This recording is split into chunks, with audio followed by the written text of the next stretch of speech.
Raigad मिररला subscribe करा आणि बाजूच्या बेल आयकॉनला प्रेस करून मिळवा आपल्या परिसरातील ताजे अपडेट।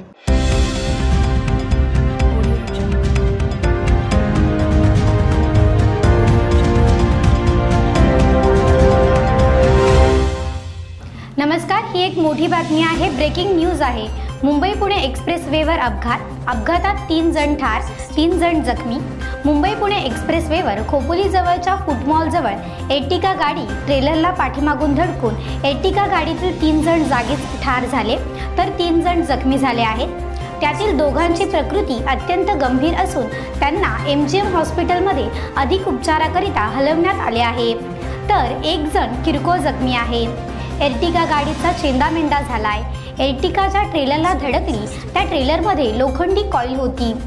ही ब्रेकिंग न्यूज आहे। मुंबई पुणे एक्सप्रेस वेवर अपघात, या अपघातात 3 जण ठार झाले, तर 3 जण जखमी आहेत। मुंबई पुणे एक्सप्रेस वेवर खोपोली जवळच्या फुटमॉल जवळ एर्टिगा गाडी ट्रेलरला पाठीमागून धडकून एर्टिगा गाडीतील 3 जण जागीच ठार झाले, तर 3 जण जखमी झाले आहेत। त्यातील दोघांची प्रकृती अत्यंत गंभीर असून त्यांना MGM हॉस्पिटलमध्ये अधिक उपचाराकरिता हलवण्यात आले आहे, तर 1 जण किरकोळ जखमी आहे। एर्टिगा गाडीचा चेंदामेंदा झालाय। एर्टिगाच्या ट्रेलरला धडकली, त्या ट्रेलरमध्ये लोखंडी कॉईल होती। ही ब्रेकिंग न्यूज आहे। मुंबई पुणे एक्सप्रेस वेवर अपघात, या अपघातात 3 जण ठार, तर 3 जण जखमी आहेत।